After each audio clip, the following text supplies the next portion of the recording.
Ohayo. Welcome to the So Japanese podcast, a podcast where we talk about all things Japan. We are your hosts. My name is John. My name is Ryusuke. Thank you for listening. Arigato. So today, はい。 we have listener questions Cool. for the hosts. Thank you. Thank you guys for listening to our, I guess, interviews of each other. And we received a few questions from you guys, and we appreciate that. Thank you. Thank you. And we're just going to answer them Yep. for this episode. Yep. Hopefully you guys and- going to find something good tips from this. And we will have a street level Japanese segment at the end. はい。 So let's start with the first question. Did you ever worry about safety or crime rate in the area of the country you moved to?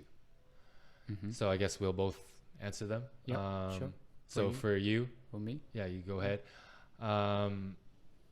When you moved to North America, Canada, were you aware of any like dangerous areas, or did that cross your mind?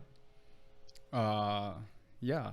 I mean, when I moved to Canada, right away I was worried about guns. Okay. Because in Japan, we don't have so much. I mean, we don't have almost zero. But, you know, Do police carry guns, like normal street yeah, they police? do. Okay. Yes, they do. But they don't use it. Yeah. Yeah. And obviously, because I just don't know what's different between USA or Canada or even other country, right? So, yeah, like I was really worried about guns. But 2006, five, when I abroad here, I think it wasn't that much compared to now. Yeah, so it was good. And I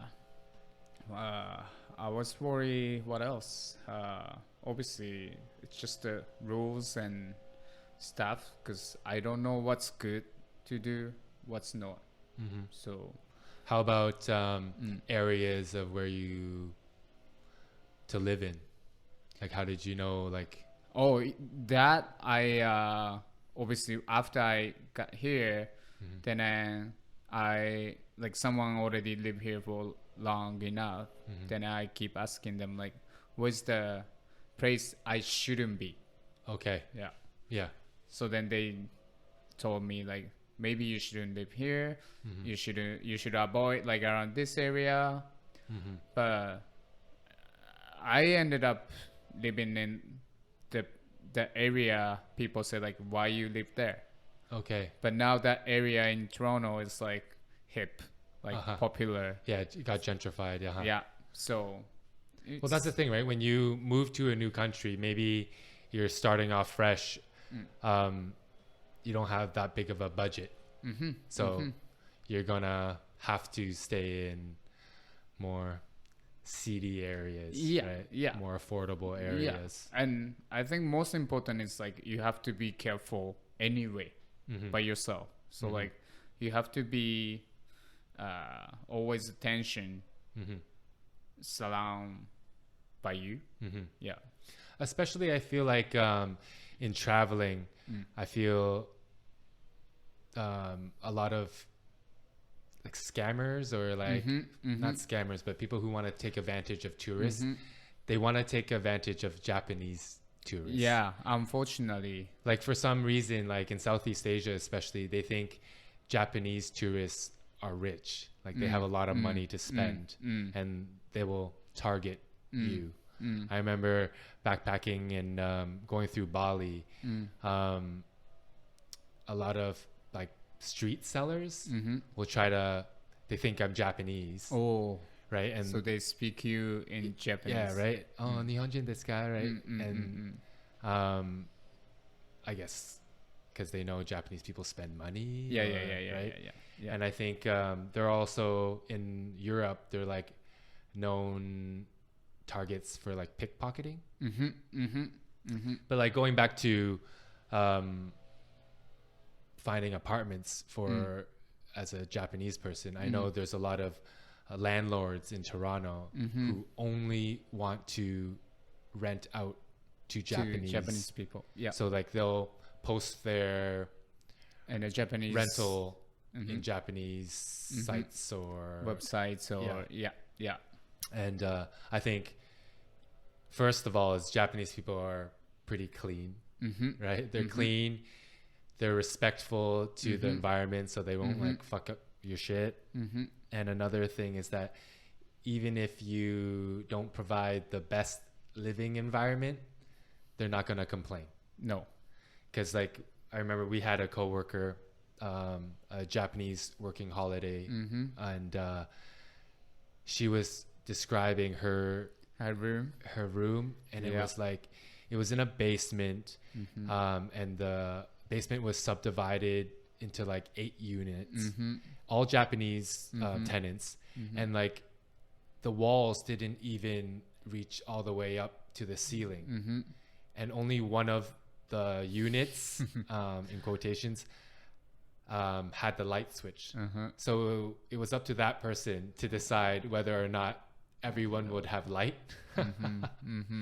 But super illegal, right? Like it's illegal, but they know, the landlords know that Japanese won't complain. So I think as a Japanese it's kind of tough because you really need to be careful sometimes, and then because we think we don't speak the language they speak, so we always feel like, I don't know, like guilty because we don't communicate well. Then we don't know how to say no, or we don't know how to say this is not right. You know what I mean? That's so Japanese. Yeah. So for me, moving to Japan, I knew it was like a safe country, but I didn't know how safe until I lived there. Right. Where, like I mentioned this before, you lose your wallet.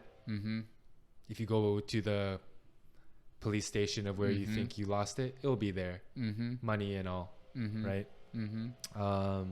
I never felt unsafe at all.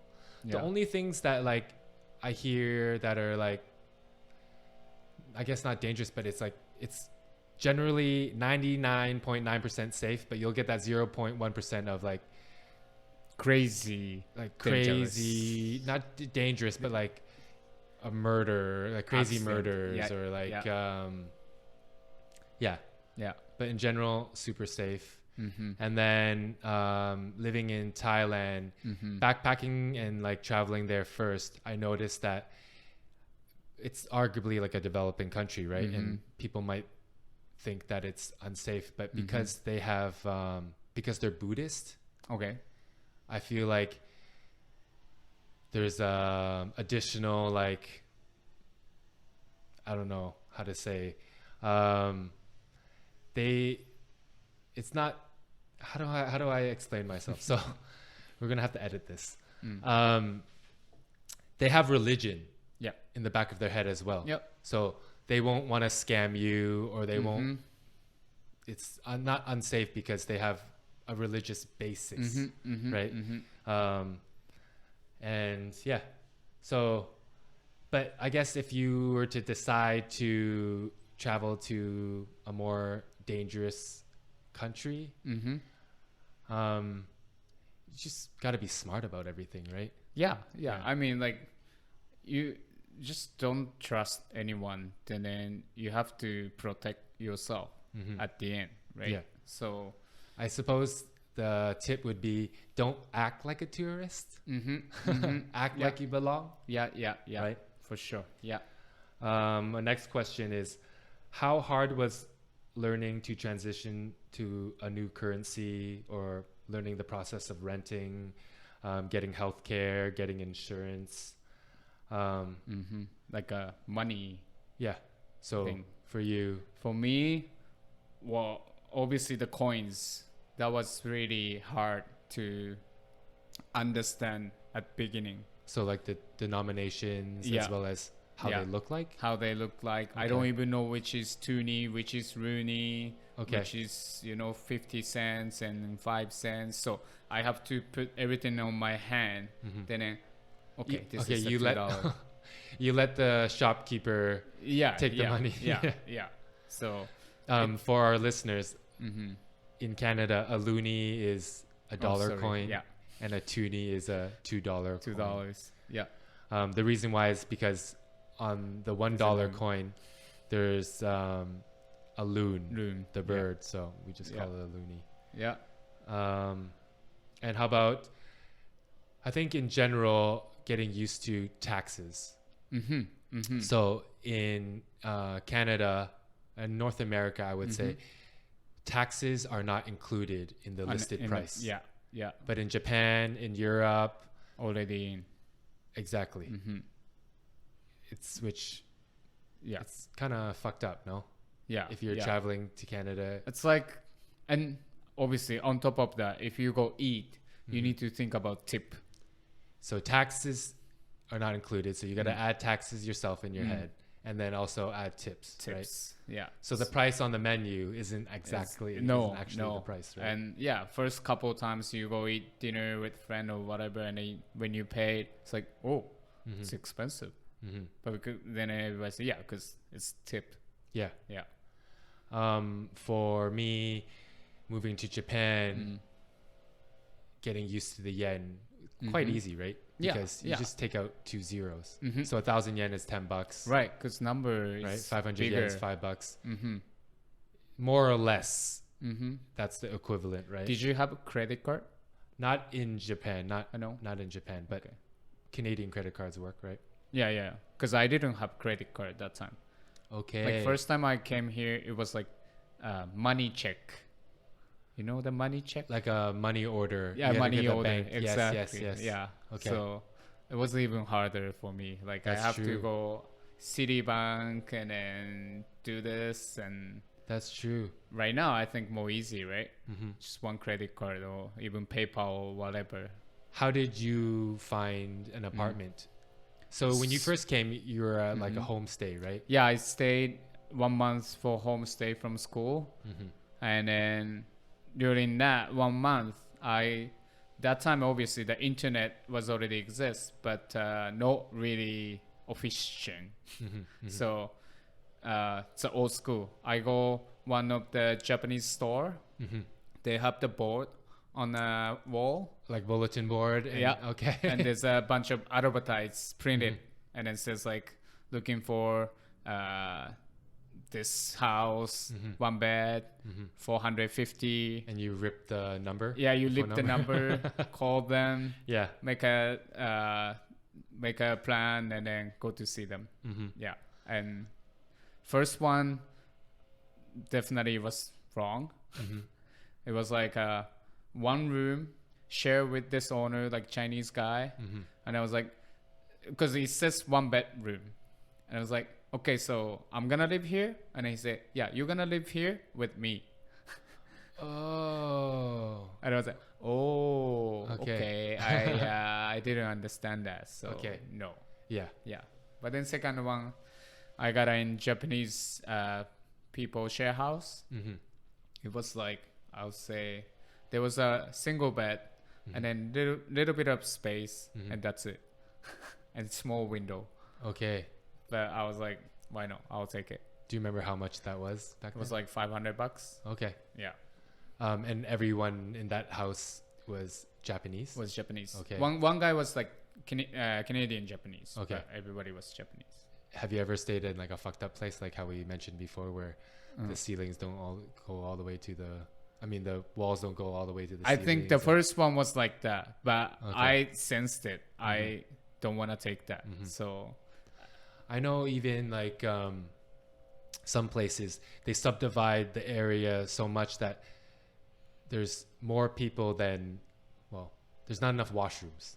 all right. So I know a lot of Japanese working holidays here, they have to get a gym membership so they can use showers. Right. Yeah. Right? Or one of our right. coworker, Or live close to a McDonald's. so they can go bathroom. Yeah. Oh, Because in the mornings, it's there's all going to be a everybody's- lineup or whatever. Yeah. What about you? in Japan? How you? Well, in Japan, because anytime I moved to a country, I had a job lined up. Okay. So the jobs will help you find a place. Okay. So in Japan, I was taken care of in that sense. Because normally it's not easy to find apartment if you're a foreigner. Exactly, right? How about healthcare? Healthcare here, I didn't know I'm allowed to apply, but I think I was lucky because of like the restaurant I work was Canadian owner, so like they told me everything, like, oh, you should get this, you should get that. So like I was like, oh, I didn't know, but thank you, right? Okay. But I heard a lot of my Japanese friends, they who work at Japanese restaurants, they don't really tell, which is sad. So like they don't know, and then like working holidays almost over, and then like some people get sick, and then like, why don't you have it? Like the provincial healthcare card or whatever. Yeah, but also mostly like if you're working holiday, you get insurance in Japan. So like a travel insurance. Yeah. So yeah, that's gonna cover you house and even like got stealing shit. Oh, so even like travel insurance too, not Exactly. just health insurance. Yeah, yeah. So you travel with travel insurance too? Yeah, for 1 year, the first 1 year I was here. So, and I didn't get any accident, but I got stolen my stuff from work. Okay. Somebody sneaking in a locker room, and then he or she stole my wallet and shit. So I used my insurance, like Japanese insurance. Okay. Yeah, to make that happen. Yeah, so definitely if you're moving to a country that you're not sure of, at least for the first year, if you can afford insurance. you should have travel insurance. You never know what's gonna happen. So or health. Yeah. Yeah. How about daylight savings time? Because that's a thing in North America. Yeah. But in Asia, they don't do it. We don't do it. So I think it was cool. Like at first, it's cool because like, you know, time's changing. Okay. It's so weird, right? Yeah, yeah. And I noticed like, because I came in winter, so like to summertime, suddenly the sunlight's up till like 9 p.m. Yeah, so you get an extra hour of sunlight, daylight. right? Yeah. Of daylight, yeah. Yeah. So to me, it was like, wow. So I have more time to, you know, spend time with my friends or like going out because it's still bright. Yeah, it's yeah. good. But after like what, over 10 years, I feel like, is this right to do? I don't think so. I don't think so. I think it's unnecessary now. Right? Right. Also, maybe because I'm getting old, like my body really felt it. Yeah, the sleep Yeah. schedule, Yeah. rhythm. Yeah. It's just 1 hour, but it is 1 hour difference. Yeah. Yeah. Especially when is it the summer where you lose an hour of sleep? I think so. Yeah. Yeah. Right. Summer to It winter. goes forward, right? Yeah. So at 2 a.m., it's actually 3 a.m. Yeah. Yeah, that affects me too. You feel jet lagged for the first. Right? I think it's our age too. Yeah. Yeah. Yeah. Well, because also like I went to Japan and like I noticed like how bright in the early morning, Yeah. like 4:30. I think sun already up, and I like it. Yeah. And like even summertime in Japan, like 7:30 maximum, the sunlight is up. But I kind of like it, like summer in the dark, Okay. kind of like cool down, and then That's true. you can still sit at patio and drinking. That's true. Yeah. So For me, moving to Asia without like daylight savings time, without having to change the clock, was so nice. It was, did you notice? I felt like it's one less thing to worry about. Yeah. Right. You realize how unnecessary it is. Especially like that time, we don't have iPhone or like right now. Everybody has changes like, automatically. Exactly. Yeah. iPhone or like any type of like Yeah. smartphone. Yeah. They change. But that time, Yeah. You guys, I mean, we have to change by ourselves. Exactly. Everything. Yeah. Even phone. Yeah.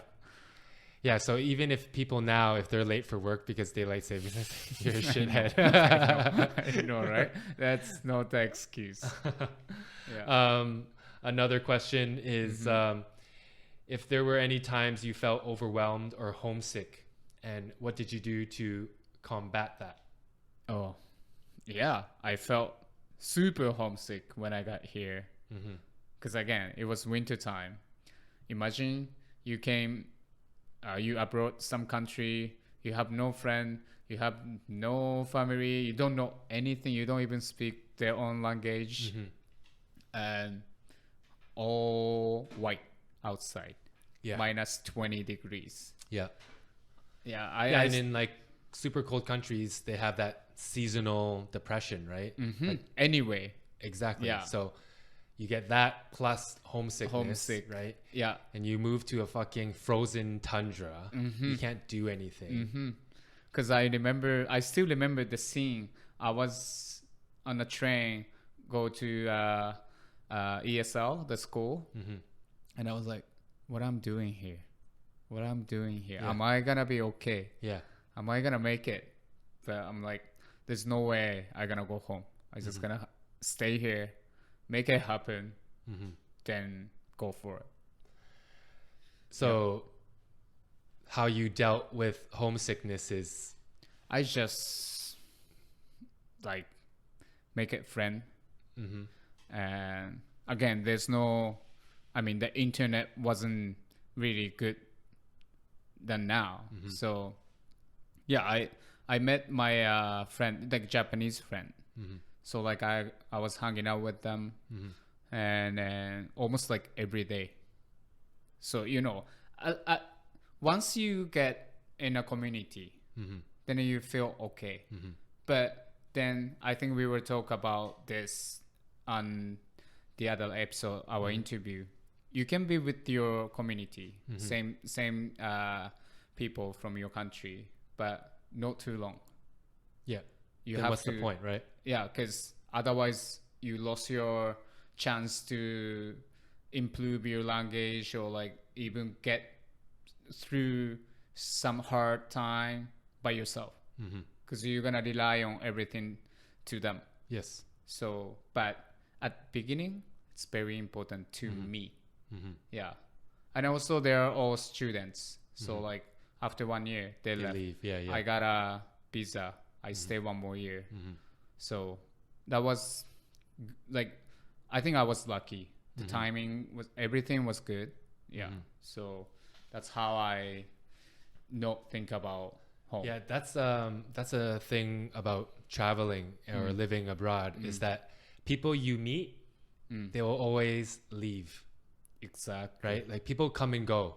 Friends that you meet, you will, I feel like when you meet someone and you get along with them abroad, living abroad, the connection that you guys have are like, it's like closer. Because especially if the other person is also a foreigner, right? You guys rely on each other more. If you speak a common language, you'll hang out more. The bond you create is tighter, but one of you will always leave before the other person, right? So it's like living abroad for 10 years. I met so many people and got really close with them, but really soon they leave, and then that cycle kind of gets old. Yeah. Right? Definitely. So you learn to rely on yourself more. Like you said, for me, same thing. Anytime I felt homesick, I just meet up with friends that speak a common language. Yeah. Right? Yeah. You'll meet someone that is from your home country. Yeah. So like for homesick, for sure, don't be just yourself. At that point, just go out with your friend. Yeah. No matter, like anybody, it's better. Right? Otherwise, you won't get out. Also, like when you decide to move to a different country, and if you say, okay, I'm gonna at least stay a year, you want to at least do that year. Yeah, right? exactly. So your pride will also help you fight through the homelessness. I mean, homesickness, right? you don't want to decide to live in a country for at least a year and then come back in a month. No. Right? You want to get the full experience. Exactly. And I feel like after you get over that hump of homesickness, you get into that groove and you really do enjoy the country, right? Exactly. So much so that you'll have reverse homesickness. So apparently that's a thing, right? So I'm sure it happened to you. You were in Canada for 2 years. You go back to Japan. All of a sudden, you miss Canada. So much. Right? You miss Canada more than you missed Japan when you first moved, right? You might notice things that are more efficient or things that you like better in Canada. And then when you move back to Japan, your home country, you're like, why don't they do it like this? Exactly. Right? Yeah. You just start comparing everything. Exactly. Yeah.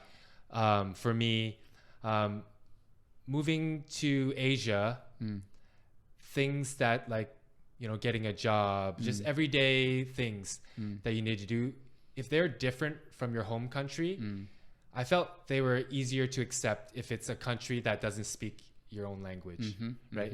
Like, for example, we mentioned it before, living in Japan, you need to get an inkan. It doesn't really make sense to me, but because I'm in such a foreign country, it's so different, I'll go with the flow, right? It's almost like, we talked about it before, like living in a dream world. Right? Yeah. You just go with the flow, you accept it, right? But I spent 8 months in England, and I guess because Canada, England, we have the same queen, speak the same language. I hated it there. Like, I fought everything. Really? I kept on thinking like Canada was better. How things are done in Canada was better. Because you're living in Canada. Because I guess, I was raised in Canada. Maybe it would be the same if like if you move to like an English speaking country. So if I even moved to Australia or the States, I would think, okay, no, Canada is better. I see. But if you move to Thailand, different language, Japan, different language, the differences are way easier to accept. Exactly, even like personalities of people, right? Like, I see. Right? It's just easier to accept because it's so different. But if you move to a country that is almost similar, then right? Yeah, because you fight it. I was in UK too, right? Obviously, I feel like, oh, this is different. But I like you say, I only feel it wasn't special. It was the car. Okay. They have the right side handle with left side. Yes. So I was like, this is no fun. Yeah. Because it's same as Japan. Yeah, exactly. I want completely different. Exactly. Yeah. So I guess I understand that. Our tip would be if you, I guess it's easier to move to a country that you speak a similar language or the culture is similar, but actually maybe the homesickness is stronger in those countries. Maybe, yeah. Because you just compare. Exactly, you compare. But if it's a country that's way different, actually maybe it's easier to accept those differences. Because it's different. Right? It's like a dream. Right? Yeah, like we should think also, like I was thinking like, this is the dream. This is the dream. And if you don't speak the same language, there's like a additional hurdle that you need to get over, right? So it's easier to accept the differences. I just think. This brings us to our next question.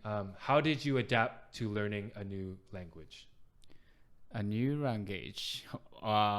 This I also talked on last episode, but I was thinking I'm a baby, so basically it's normal to not speak their own language, and then why I should be shy or shame to not speak this language. What I need to do is like just keep speaking to go out with the people who speak their own language.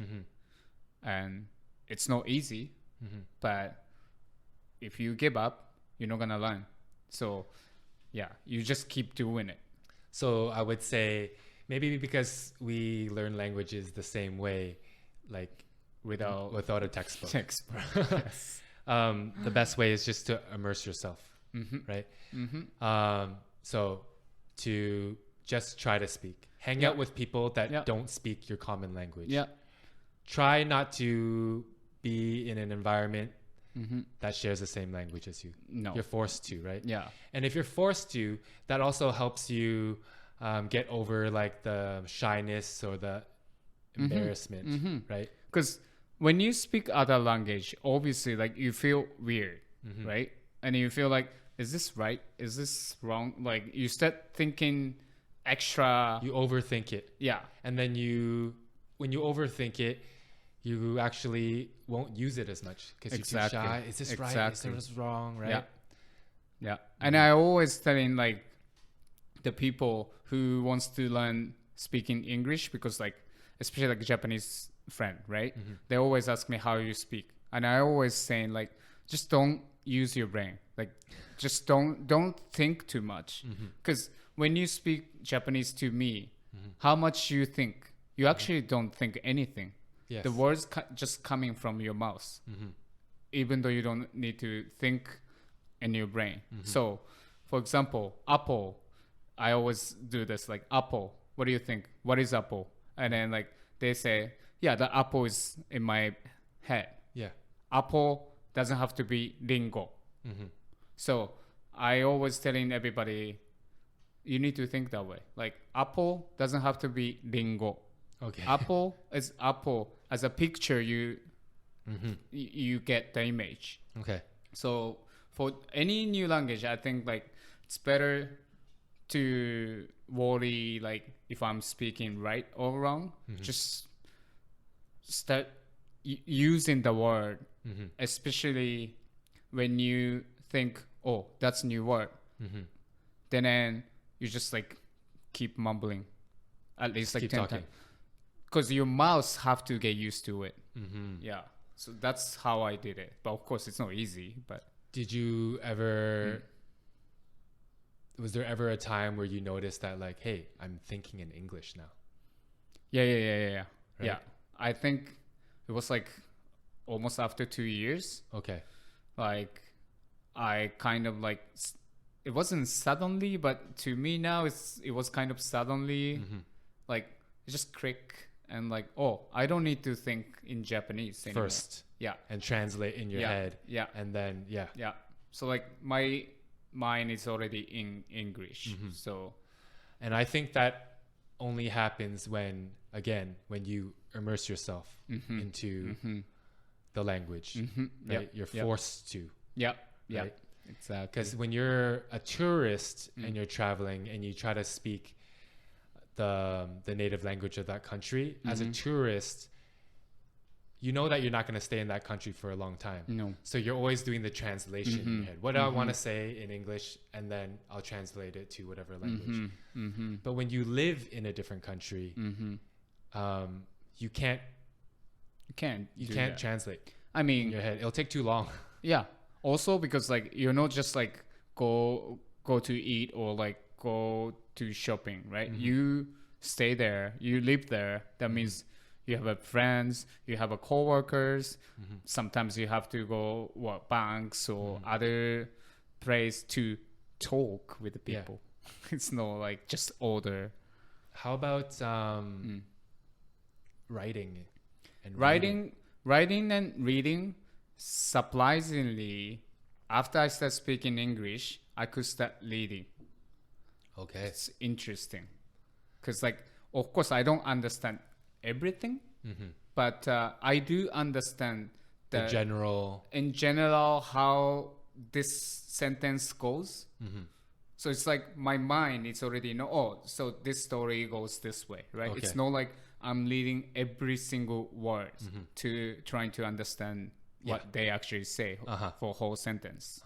Yeah. So I think seriously speaking first, get used to talk with people, and that's the way your mind will change to that language. And then after that, if you start leading, and then you feel like, oh, I kind of know more. I think for reading and writing, you have to kind of study though. Yeah, at the end, of course. Right. Yeah. I'm still so bad. Speaking and listening, you have to just practice in preferably in like a real life setting, right? But for reading and writing, you have to actually sit down and especially for professional. Like, if you need to use it for work, right? Yeah. For me, I never planned to want to learn how to read and write in Japan. So hard. For kanji, because I went to Chinese school as a kid, I knew some, but working in the bar, all the bills were written, and then the menus were written in katakana. So that was the one requirement. You have to. The owner said, like, you don't have to learn how to speak Japanese that well, but you need to know katakana because it's the menu prices, right? Yeah. And because my other coworkers had to know how to read my bill, the orders that I took, right? So it was never like really correct, like in hiragana and katakana, the line, looks like one. Yeah. It's like drawn out sound. Yeah, biru. Yeah, or like exactly. I always miss that. So biru. Yeah, exactly. Because in your head, in my head, I never knew where I should put it. I still struggle with that. Hiragana, because I memorized katakana, like flashcards. That was the best way for me to do it. And then because I knew katakana, I was like, okay, I'm gonna try hiragana. But because I never really had to use it every day at work, I forgot most of it. Of course.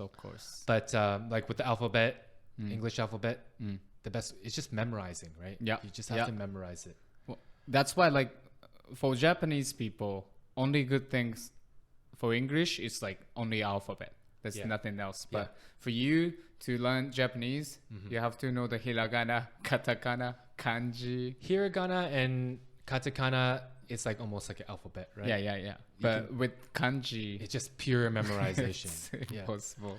Yeah, I don't know what tips for our listeners. Is there any tips for like how to learn kanji? Well, you just need to keep doing it, right? Because to count everything is different.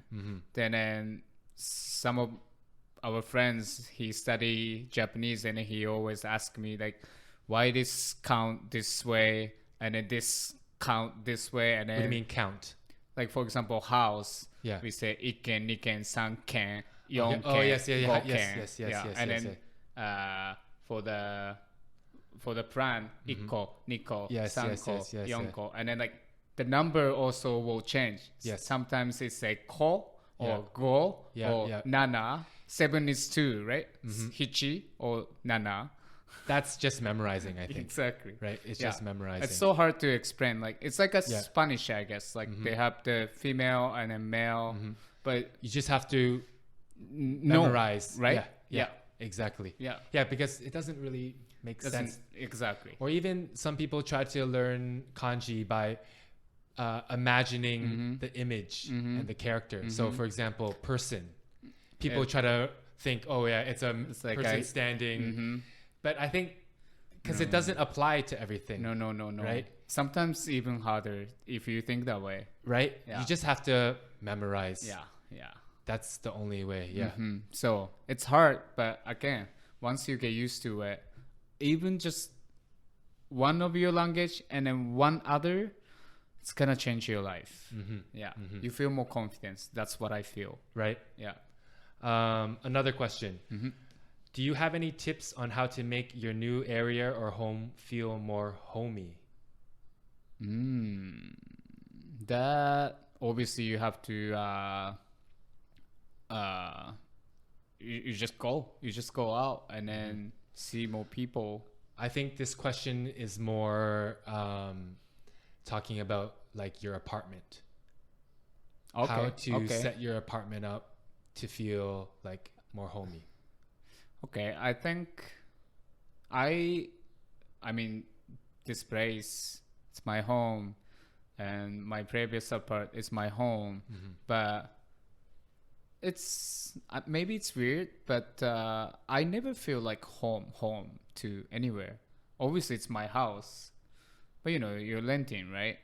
I don't, in a way, I don't really care if this is really my home or no. Same. I feel the same. Right? I Yeah. I kind of being happy because I have a bed, I have a place to sleep, and but I always looking for something better. So to me, doesn't really matter about like I have a home, really home. I need to feel homey. No, I'm okay. Yeah, so I think for people like us that travel or like to live abroad, we don't put an emphasis on trying to make your surroundings more homey and more comfortable. One, I think it's because we always plan to leave, right? So, and again, like you said, we don't own it. Right? If you live abroad, it might be for a shorter period of time. You're renting, right? So why are you going to invest and spend money in making your area more comfortable and homey when you're going to end up leaving anyway, right? Yeah. So I think the best way to think of it is that think of it as it's like a super long vacation. Yeah. Right? So when you take holiday vacation somewhere, you don't try to make your Airbnb or your hotel room more homey, right? No. Because you're on vacation. It's not yours. You're going to leave. So if you want to live abroad, you want to try to experience a different country, you don't have to try to make it more comfortable like you had it back home. Yeah. Right? Yeah. Because like I went back to Japan after 5 years. My home was my home. It's still home. I grew up there since when I was 2 or 3 years old till 21. So you don't have to have homes everywhere that you that you and live, right? and this is just a side, but even my my home in Japan is actually my parents still renting. Okay. So it's gonna go anytime soon. So you know, in a way, I have no home. Yeah. But I have home anywhere. Exactly. I can choose anywhere to Exactly. be my homey place. So, yeah. Yeah. So I don't know if you want to have some comforts from back home in your new country. Pack a few things that you can feel. Yeah. Right. Yeah. Like as a home. Photos, framed pictures, your favorite pillow. Yeah. Right. Yeah. I think clothing helps. For sure. Right? I think that's the only thing I always bring in. Like I'm wearing since like 2005. So like over 10 years. Like I love clothing, and I think that's my best asset to see. Oh, this is mine. So Yeah. the answer would be, don't try to make it feel more homey. Yeah, like it's not necessary. Yeah, just and- think of it as like a long vacation. and then just feel.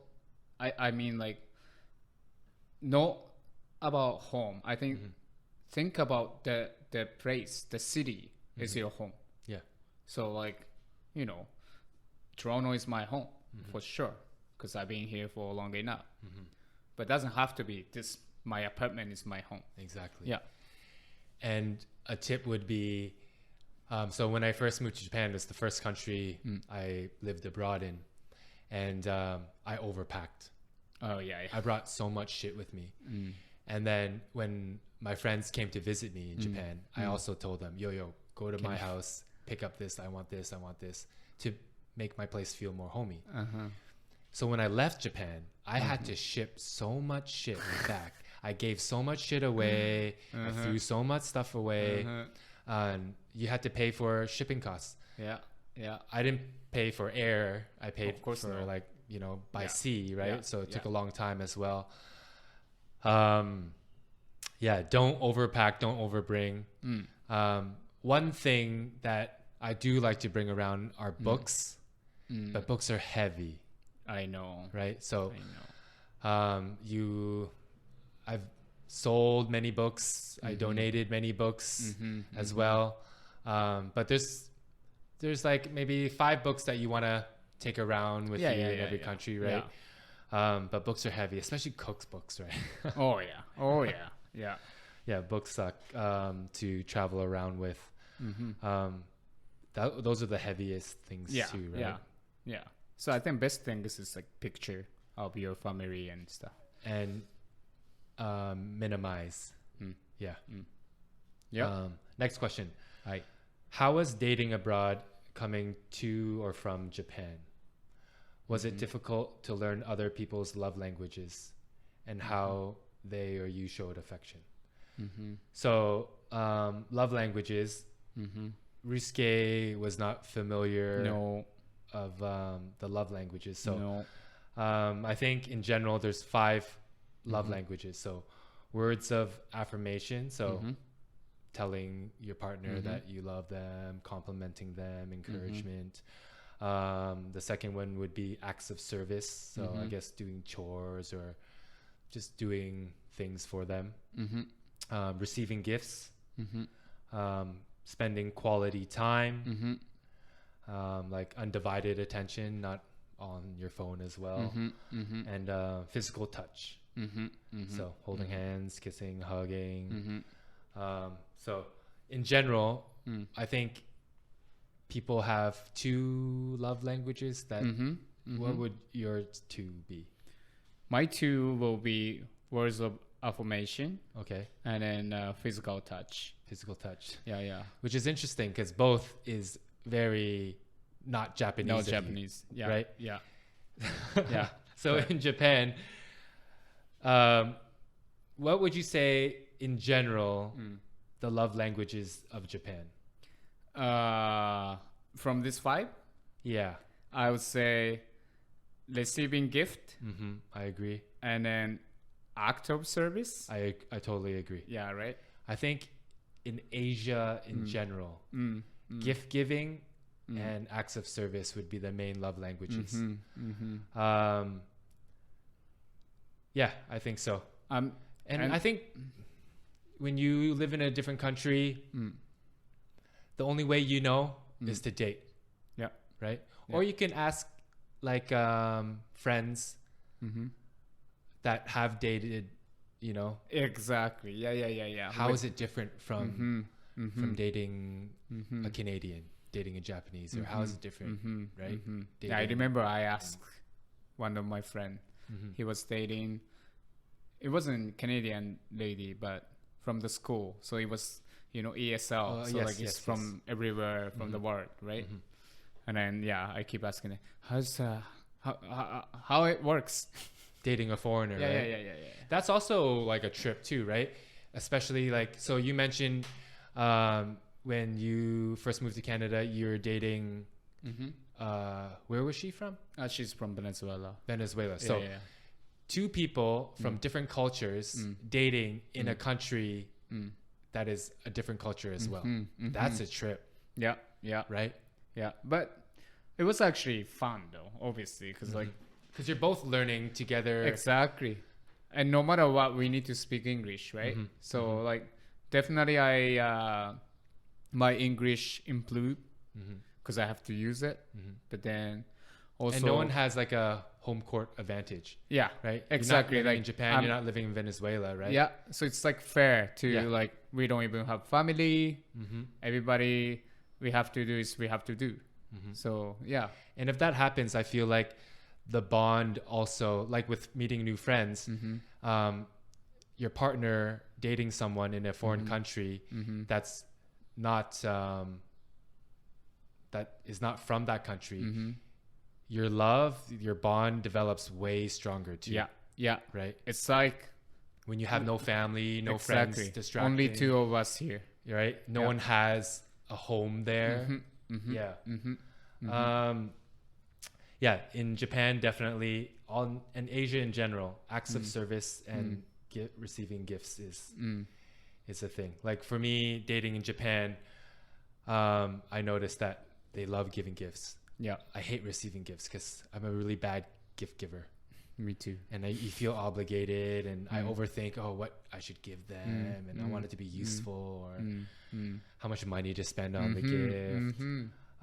Acts of service was a trip, like mentioned it before. Dating people, and they'll clean your house, right, cook for you, right? That was really weird. It's yeah, right. Weird for you, yes. And for me, I would say acts of service, physical touch, and words of affirmation would be my love languages. Okay. So in Asia, touching is like mostly like only couples, but grab your hand and I felt like in Japan, holding hands during a date, my dates would find it like, whoa, like this is so hardcore. Like you can feel a different energy from them, right? I remember like the times that I have, initially it's always like a bikurishita, like he's touching my hand, he's holding my hand. And then after, I think they feel, this is so like North American. This is so foreigner, right? And then I adapted to the words of affirmation. Like you don't hear I love you, or I like you. You don't really vocally say that stuff like an everyday normal that's basis, why like right? English is so good. Like you can say I love you easily, but it means a lot. And then I even say that to my girlfriend now. Like I don't say I love 愛してる or well, I say 大好き but also I use a lot like I love you, I love you, I love you, I love you. Yeah, even to my niece and nephew before I come back here, I'm like I love you guys, I love you, I love you. Yeah. So was it difficult to learn other people's love languages from other cultures? Yeah, I would say it's difficult. Of course, at the beginning. But also the only way to do it, like pretty much with all our answers for these questions, is just to do it. Yeah. Right? Just to date. I mean, like and ask and talk exactly, to people. Yeah. And you get confused, of course, because it's different, right? But I mean, you're already there, so why don't you adapt? And there's nothing you're gonna lose. Watching, experiencing it, and then watching Japanese reality shows, seeing Japanese couples kiss, like in Japan, doesn't look like Western kissing. No. It's like really, it's more like it's less of a kiss, more of lip touching. They're not really like making a kissy face, or it's not really open mouth or anything. It's just like touch. In Thailand, they have something they call a Thai kiss. Okay. And they smell. It's with the nose. So nose to where? Cheek. Interesting. Yeah, that's a Thai kiss. Like, and so it's not like, and also in Japan, a kiss, rarely do you hear the. Yeah. It's just like a literal touch. Lips touching, right? In Thailand, it's like. That's sniff. a Thai kiss. It's a sniff. Yeah. So like, my now wife would complain about that when she dated Thai guys. Okay. Like she hated the Thai kiss. Or sometimes I will give her a Thai kiss. Like I don't know, maybe habit or so like I'll just like give her a sniff on her cheek, right? But and she's like, ew. She's like, why are you giving me a Thai kiss? Like it's not affectionate enough. Okay. They want the mwah. They want the sound. Especially your a wife is Spanish. Exactly. So more European, Mwah. right? Mwah, mwah. Yeah, Like yeah, make yeah. it known, right? I want to feel like the lips like Uh-huh. touch hard, Yeah. open, make the sound, Yeah, right? yeah. But also like I'm Asian too, right? Like do I have to fucking make the sound every time? It's kind of easier as well to like just touch or or do the Thai kiss. But yeah. So you learn, but that's the fun of it, right? That's the best part of dating other cultures is learning the different love languages.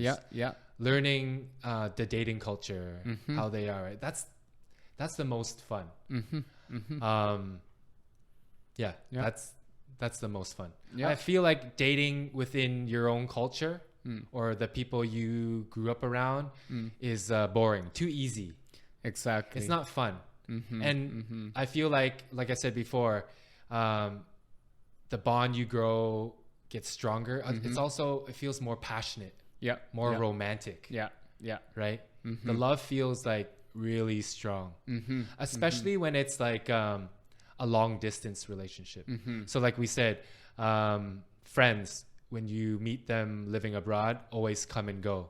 Same thing with lovers, right? Of course. And sometimes you want to stay together, but someone needs to go back to their home country. For school or for something, right? And that missing each other, and when you see each other again after a couple months, you go visit them. That love, that passion is so strong. But also it can trick your mind though. Why? Like for example, the reason why I lived in England for 8 months total, it was like 3 different times, but totally I was there for 8 months. And so you are away from them, and you miss them, right? So you'll talk all the time and you miss them. Any type of arguments you would have or any fights you have, you quickly forget when you meet up again, when you see each other face to face again. I see. You want to forget about the fights that we had, our differences we had, and just focus on these next 2 weeks because the time we have together is short-lived, right? So it's like it's kind of in like numbing. It's like you're in a honeymoon period again. Yeah. And then over that time, maybe the differences you had or the fights you had will creep back in. But by that time, it's time for you to leave again. So that passion goes back up. Okay, I'm leaving soon. So let's, again, forget about the differences. Let's put the fighting aside and just focus on the love that we have for each other. So all the problems, the differences that you had never really gets resolved. No. Because you're not living in the same place face to face for a long enough period of time. So you get that up and down, up and down, up and down. And when you're away from each other, the fighting feels even more hardcore. Right? You might, because there's distance, you might say things that you wouldn't say if it was face to face. I see. Right? Your words might be stronger. You might say things that you wouldn't say, like regrettable things, right? So yeah, that also can play tricks on your mind, right? Yeah. So it's fun to like have relationship with other culture people for It's sure. the best. It's the best. Yeah. Another thing Japanese people really place significance on are anniversary dates, right? Yes, right. Anniversary, either Monthly anniversaries. Okay, that's 'cause, like, hardcore. for example, you and me start dating 21st. So every 21st is our anniversary. That's too much. And sometimes some people think first kiss. Wow. Or like anything first. Yeah. And like I would be so bad at that. I think when I was young, I always telling the girlfriends, I always say like, I can follow the anniversary. Just let you know. Yes. Please forgive That's me. smart. Yeah. And that's me. Yeah. So if you're okay with it, Yeah. it's okay. If you want to complain, maybe you need to think about now. That's a very mature way of thinking, right? Yeah, because You're I don't laying want to. your cards out on the table, right? Because I need to think something else. That also brings up a good point. Like dating other cultures is that you should lay your cards out in the beginning too. Maybe like you're aware that Japanese people love to pay attention to small anniversary dates. Right away tell them, hey, if we're gonna get serious, just to let you know. Yeah.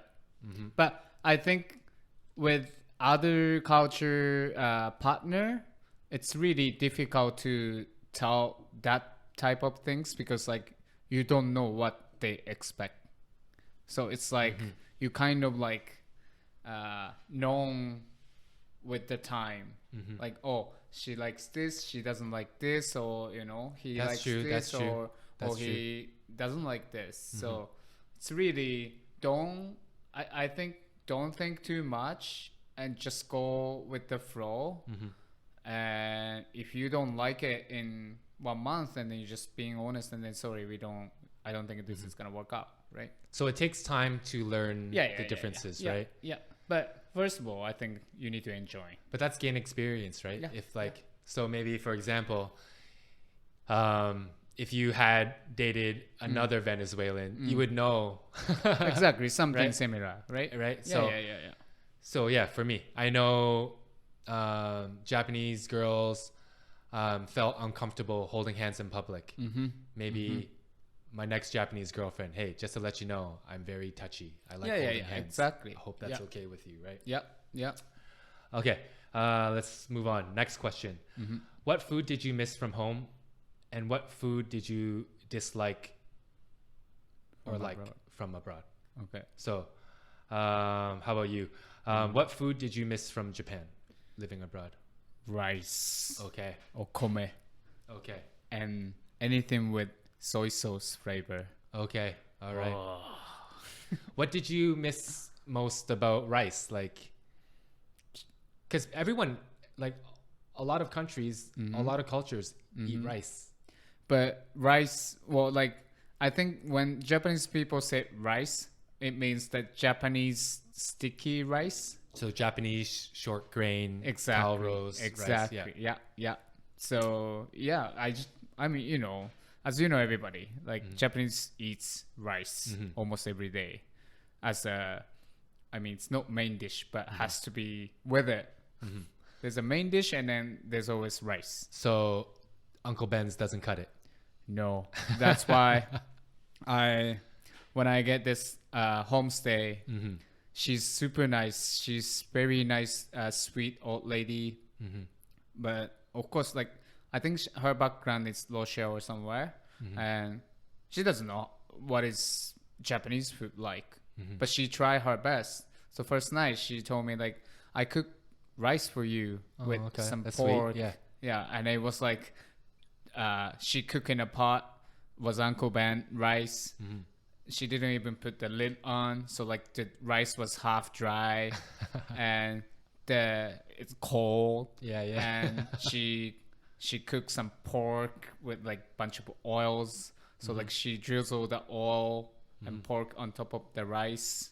Okay. And she also gave me bagel, and I was like, how am I gonna eat rice and this pork and bagel? And I was like, I never abroad before, so I only know Japan, right? Now this is Russian food. now I'm okay with like bread and rice and whatever. Yeah. I understand, but pure young boy from Japan to abroad here, and then my first dinner was that, and I was like, oh, I want to cook my own rice and anything with soy sauce, like anything. So after Except soy sauce on rice. that's no. Yeah. No. Okay, so this is one thing Japanese people or all Asian people notice that is something so wrong. When white people go to an Asian restaurant and they pour soy sauce on their white rice. On the rice. Yeah. That is to yeah, to Yeah, me, that it's is, like don't do that. you don't have to put soy sauce. But I feel like other cultures feel like rice is so plain, That's true. right? Yeah. That it's But that's no why flavor. we have rikake, the Uh-huh. rice seasoning. It's not like we don't eat. I mean, like we only eat white rice, but yeah, soy sauce has to be cooked with something. Yeah. Or sushi. That's okay. Yeah. Yeah. But yeah, so I just remember at the end when I started living by myself, first food I bought was rice, soy sauce, bean sprout, Oh, wow. egg. Yeah. That's it. Because Okay. I don't have money. Yeah. So I cook rice. Yeah. I stir fry bean sprout, egg, and soy sauce. Yeah. And just, I remember like, just It's so good. put on my face. Like, finally. Yeah. All right. What about you? For me, It's in Japan. so living in Japan, I missed like greasy diner style hamburgers, Oh, right. like shitty hamburgers, Uh-huh. charred, like that. You can taste beef. I can taste like And the ketchup. hamburgers that were cooked on that griddle. with bunch of other Yes, patty yes. already cooked. Exactly. Because in Japan, like they have burgers, obviously, but Yeah. it's all clean tasting. You know, it's Yeah. not grease. It's not gross. No. I miss that dirty burger. Right. What food did you like living in Canada or in the UK? Did I like? Yeah. Yeah. In Canada, I love the McGriddle. Okay. Like, okay. The English muffin with the maple syrup, Yes. and it has sausage in it. Yes. It was like, because I didn't, I mean, again, like now it's normal, but before I don't really eat sweet and salty together. Because it wasn't really the thing in Japan. Well, I don't know. I mean, teriyaki sauce Yeah, and yeah, or those are sukiyaki, actually, yeah, it's John's, actually, yeah. I know if Yeah. you think that way, but yeah. I just didn't think that way, you know? Like sukiyaki and teriyaki to me was like savory. It is savory, but Yeah. Japanese But food has a lot of sugar too. Yeah, Sugar yeah, too. yeah, Yeah. So, yeah, but for that, it was like, it was mind blowing. Like, Maybe when you think of Western food, because in Japan, if you have like family rezu Western food, they don't have any sugar. no, right? Yeah. So maybe that was your mindset, right? Like, Yeah, that's why. Yeah. So that's also why I was shocked with bacon with maple syrup. or for the sausage with breakfast. maple syrup. Yeah, but It's fucking good. fucking good. Maybe it's like a super Canadian thing, right? Yeah. But it's good. It's Yeah. good. Yeah. Yeah, for me, if there's maple syrup on the table at a breakfast place, I'll dip my sausage in maple syrup. It's so weird, but it's so good, right? good. It's the balance of flavors. Exactly. Right? What didn't you like about Canadian food? Canadian food, poutine, Poutine, The- yeah, the fries with the gravy sauce on top. and squeaky cheese curds. Yeah, cheese curds. I didn't get it at the beginning because like, why you have to soggy? I mean, soak out all the crispy fries. crispy fries. Yeah. But I mean, I like it now, Okay. but it takes a while. Yeah. Like I didn't get it for a while. Yeah. I'm okay with ketchup and fries. Right. Yeah. I like for poutine. I like the first like 5 minutes. And after that, it's just work. After that, it's just like a mess, like a soggy mess. Yeah, And sometimes yeah. if you wait too long, or if it's like shitty gravy, Yeah. it becomes a congealed. Yeah. It's one like a brick. mashed Yeah. potato. Yeah. Yeah. What about you? For me, in Japan, I loved everything. I loved everything. Yeah. But if there's one thing that I did miss would be like proper Chinese food. So Right. living in Toronto, I want to say Toronto has one of the best Chinese food. It's one of the best Chinese food cities. And also growing up in a Chinese household, proper Chinese food. But in Japan, the Chinese food, there's Chinese food in Japan. There's Chinese restaurants in Japan. But I feel like Japanese Chinese food, there's not many options. So it's either like fried rice, mapo tofu, dumplings, or noodles. But it's different. It doesn't taste the same. No, it tastes clean. It's like the hamburgers. It tastes clean. They don't use bunch of spice. No. They use here. Yeah. But yeah, how about in the UK? UK, I love the UK breakfast. The full English beans. breakfast? Yeah. And bread sausage and tomato and I love the beans. I don't like beans, but I love that beans with the toast and it's so good. Yeah. Like everything is perfect balance. So for me in UK, it was like kind of like people are lying. They say food in UK is shit, but it's actually it was okay. I mean, I would say it was good. Maybe because you had lowered expectations. Maybe because people already told us it's right? so good. And in the UK, I love sausage rolls. Oh, right. Or pasties. Right? Pasties are What is pasties? Pasties are from, I think, originally from Cornwall, so near where I was living. And it's a food that was made for the miners to bring to work. Okay. So it's like a pastry that's folded over in half, like a circular pastry folded over in half. The edges are crimped. Okay. And inside would be like meat fillings. Oh, okay. So common like fillings is like like I think minced beef and potato or sounds good. Beef and Stilton. Yes, it's like a savory pie, like a hand pie. Yeah. Nice. I think traditionally though, it would be like half inside the pie. It'd be half savory and half sweet. So it's like you get a main dish and a dessert in one, right? Ooh. So it would, I don't know, like a meat filling, and then you'd have like a peach pie filling in the other half. And nowadays you eat the whole thing, even the crust. Yeah. But I think back then they didn't eat the crust. It was just for them to hold because their hands are dirty from mining. I see. Wow. Yeah. So I think, that was the history of the pasty. Wow. But I think English food gets a bad reputation is because the lack of color. Oh, I see. Yeah, everything is brown. Yeah. Even like English people love their roast, the roast dinner, right? Every English person I've ever met abroad, they always say that they miss the roast. Sunday roast. Oh, Sunday roast. So when I lived in Japan, in England, I was like, okay, let's see what this roast dinner is about. It's pretty much Thanksgiving dinner. Oh. But everything is overcooked.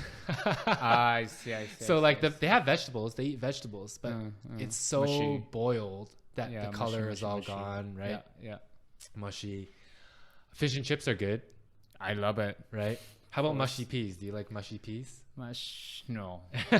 No. Right? Yeah. I think if it was like a bright green color, it'd be nicer. But because it's all mushy. Yeah. I did not miss Tim Hortons.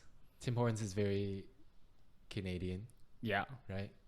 Well, like UK, they have Costa and Cafe. Nelo Cafe.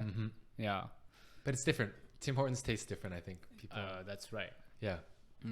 I think there's Tim Hortons in international locations now. In Spain, when we went, there's Tim Hortons there too. But really? the menu is like more Spanish. Of course. Like you have like tomato. Right.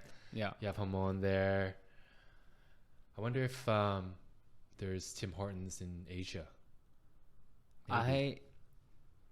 You know what? Actually, there's one in UK. Oh yeah? I saw one in UK. Okay. It's close to Trafalgar Square. Okay. Yeah, but it's nothing same. No. Yeah. Okay, another question. Were there any traffic rules that threw you off?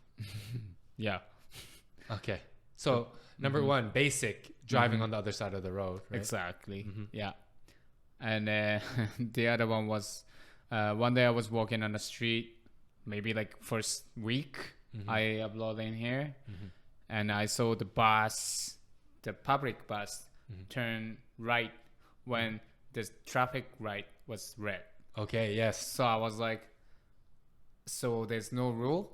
But then, of course, like, because I love watching cars, and then I want to know the system, right? So I was keep watching, and then, maybe because if there's no, how to say, pedestrian walk crossing, walk, then you can turn right. Because after that, all the car who wants to turn right, they just keep going and going. And I saw an other place, other crossing, and so I was like, maybe in Canada you're allowed to turn right on the red. And yeah, it was, but I was like shocked. Like, how it makes sense in a way, but I thought it's dangerous because of course, Japan is like, you're not gonna do that shit. Yes. Yeah. So driving, left side, right side, obviously. And can I say? And yeah, streetcars. Yeah. Okay. Yeah. So in Toronto, we have streetcars. It's we share the road. Yeah, we share the road. So it's like electric public transit that's on rails on the roads. And since we share the road with them, how to describe it? So they're on like the middle lanes. So when they stop to drop off and pick up passengers, the passengers actually have to cross the first lane of traffic. Yep. So when a streetcar stops, they need to, all car traffic has to stop behind them, right? Yes. I think that's super illegal here. Yeah. I think it's a super big ticket if you... if you trying to go through. It's... I guess a good way to think of it in North America in general would be school buses. When they stop, all cars behind stop as well. So that's the idea. Oh yeah, and then the school bus, when I saw it, I'm like, wow, I only see on a movie. Yes. It actually exists. Yeah. That was really like wow moment for me. Yeah. Honking, that's the thing. So in North America, people honk anytime, right? I'm driving, then like sometimes the traffic like just change, and people are so behind impatient. The car, it's like, I'm like, how can I do this? Like I want you to do this first. Yeah. In Japan, no honk. I feel like in North America or here, honking is aggressive. Yeah. Right? It's to like almost like yell at you. Yeah. Right? Or like tell you to fuck off. But in Japan in Japan especially, honking is like it's like polite. Did it? And mostly because they want to say thank you. Yes, exactly. So over here, honking is to tell you off. Yeah. Over there, honking is to appreciate you. Yeah. Or if that was the case, if like you were in front of me and the light turned green, but you still didn't go yet, it would just be like beep, a beep beep. Yeah. Like a small little reminder. Onegaishimasu. Yeah. Exactly. You can hear the politeness in the honk. Yeah. It's not like I'm not angry, but onegaishimasu. Yeah, that's a different. Yeah. We mentioned this in the Differences podcast that we recorded was bicycles. So in Japan, there's no bicycle lanes. No. Bicycles share the sidewalk with pedestrians. Are there any like unwritten rules of how? No. So are you expected to use the ring? And they don't even use it. They have it, but they don't even use it. So many times, this time we went back to Japan and we're like, ooh. It was dangerous. Yeah, because bikes just coming through and then like they don't even say anything. But I guess if you are used to it and you're a pedestrian, you always are like looking. You're always aware, right? So I think that was our fault. We're not used to it. So many bicycles. Yeah. One thing I read recently was that a lot of pedestrians in parks over here complain or don't like it when bicyclers ring the bell at them. Really? So if you're walking in the park and I'm coming up from behind you on a bicycle. If I ring my bell to tell you, hey, there's a bicycle coming, it's apparently seen as rude. Only in the park? Only in the park. Or even like Okay. wherever No. you're sharing the spot with a In pedestrian. the park, Yeah. I kind of understand, and I don't do it because Yeah. like park is mostly for walk. Yes. So what I do is like exactly. I'm gonna get off from the bike. Oh, that's super polite. Yeah. Okay. I think pedestrians now prefer if you were just to say it. I'm coming here. I'm coming on your left. Okay. I'm coming on your right. Okay. Or like ding from farther. I think what they don't like is the jarring, like ring, ring. Like I'm having a nice peaceful walk in the park and then, Right. I understand. That. Okay. Yeah. How about in Japan, I noticed that full service gas stations are still normal. Yeah. I saw bunch. I mean, there's a self too. There's a lot of self too, but also, yeah, there's a full service. Would you say every gas station still offers at least 1 or 2 pumps full service? No. Oh, No, every, okay. yeah. Okay. So some gas station is full, just a full, and then people are standing. So you go there, they're gonna ask you how much you want and which one you want. Do they squeegee your windows? Of course, Check your oil? of course, they do everything for you. What else? So clean all the window, side mirror, and ask if you're using ashtray. They can clean your ash. If you have garbage, they can do it. Okay, wow, yeah. Like everything. Over here, I think it's less and less common, full service gas stations. Only suburb. Only suburbs or like highway, like gas stations that people just use to pass by when they're driving, like for road trips and stuff like that. Yeah. I noticed living in Japan. So again, I lived in Himeji, small place. And then when I would finish work at the bar, like 3, 4, 5 o'clock in the morning, there's no cars. There's not even any pedestrians. But when I do see a pedestrian, they would actually still wait for their traffic sign to change.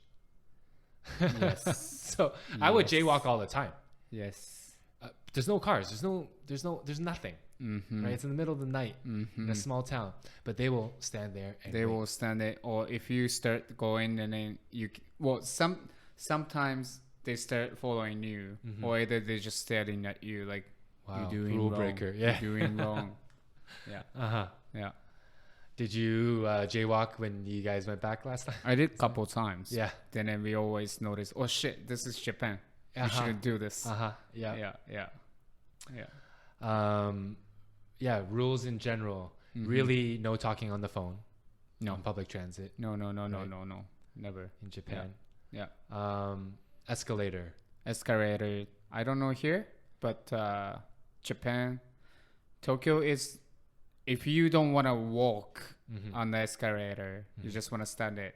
Tokyo, you have to stand on left side, Okay. and Osaka, right side. I think only in Kansai is the right side. The rest of Japan is left side. Mostly right? left side. Yeah. Yeah. So, but you can definitely follow. Like you can see, right? Just don't stand the other side. No one is standing. Yeah. What were some main differences you found in transportation systems? The main thing. Yeah, like compared to Japan, right off the bat, cleanliness. Everything in Japan is so clean. And yeah, it's super clean. And then Efficient. and you can walk through the car. Yeah, so the subways in Japan, you can walk through the different cars, right? Yeah. You can open the Yeah. doors. But over here, no, you There's can't. a door, but you shouldn't. I don't... Normally you shouldn't. No, you shouldn't. But Only crazy people did it. Only crazy people do it. I think it's super dangerous. Yeah. Yeah. I don't- it But looks also, unsafe. I think the train car in here, in between door and door, it's like outside, no? Yes, it is. But in Japan, it's like a tube. It's So still covered. Yes, exactly. Yes, you don't see outside anyway. That's I think right. that's things too. How about in England? Can you? I don't think so. Yeah, I so don't either. think. I don't think so. I don't Maybe think only so. in Japan you can. Only in Japan. Yeah. I don't think even in Thailand you can. In Hong Kong, I don't think you can. Only in Japan. All right. Are we about done or anything else to add? Well, yeah, I think we're all good. Yeah. All right. Let's. So thank you so much for asking us questions. Seriously. Yeah. Thank you so much. We're so appreciate and grateful that people would take time and think and ask us questions. And again, we never expected it, but we really do appreciate it. It gives us content. Yeah. And it shows that our listeners do really listen and it's and great consume feeling. our Great feeling. Yeah. material. Yeah. We really appreciate ありがとう。本当に。本当にありがとう。And so this brings us to our street level Japanese segment. はい。Two useful words. I want to say all our street level Japanese words are useful, but these ones are also particularly useful. So the first word for today is 下手くそ。下手くそ, which is you suck. You suck. You're not good. No. But it's quite harsh. Like it means you're shit at something, right? So we would say to use it with close friends, close family. That's it. Yeah, that's it, right? Yeah. You can. Is it used seriously or always jokingly? It could like be playfully. seriously, could be jokingly. Okay. Yeah. So, hidakuso. You suck. You're shit. You're no good. So, formally, how would you say it? 下手 Heta. or 下手です。 Heta des. Street level, hidakuso. 下手くそ。So, let's give an example for formally. あなたはダーツが下手ですね。Okay, so you're not good at darts, playing darts. Okay. Another one. あなたは車の運転が下手ですね。 So you suck at driving. But that's a polite way. Okay. Using the street level, hidakuso, how would you say that you suck at darts? お前はダーツ下手くそ。 Hidakuso. 下手くそ。You suck at driving. お前は車の運転が下手くそ。 So never use that in a formal business No. setting or work setting. The person will hurt. Okay. Oh, but you can also say jokingly, right? Like I right. sometimes say to my girlfriend, 下手くそ, the driving is 下手くそ. Yeah. All right. Our next word is 微妙. bimyo. Bimyo means so-so, meh, not good, not bad, just whatever. Formally, how do you say that?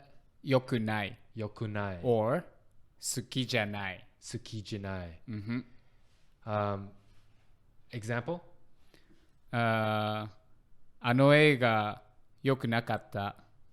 So that means the movie was not good. But formally, a polite way to say it, right? Another example? あそこのラーメン好きじゃない. Okay, so that's really polite. You didn't like that ramen, right? Ski, like, janai, you Ski didn't. janai, Okay, yeah. So, street level, using bimyo, the movie was so-so. あの映画微妙. Okay. Or how about the ramen? あそこのラーメン微妙. So the ramen was just meh. Yeah. You wouldn't use this in a formal setting? No, you don't say it. No. It's really like only when you speak into friends or family. I feel like bimyo is like, it's not rude though, It's not rude. but it's like lazy Japanese. Yeah. right? Yeah. Like So- you don't know what to do or like what to say or even what to decide. Okay. Yeah. So just 微妙. 微妙. So it really is like saying meh. Yeah. Meh is like a lazy way. Exactly. To say, meh. Yeah. So hedakso can be seen as very rude, right? Harsh. But 微妙 is just a lazy way. Yeah. Okay. So thank you for listening to today's podcast. ありがとうございます. Quite long. It was. I think this one might be a part 2. Maybe. We'll see. We'll see. All right. Thank you for listening. Again, as usual, please review, rate, subscribe. はい。 Follow us on TikTok. Follow us on Instagram. Subscribe to our YouTube. We would really appreciate it as we're trying to continue to grow. はい。ありがとうございます。ありがとうございます。バイバイ。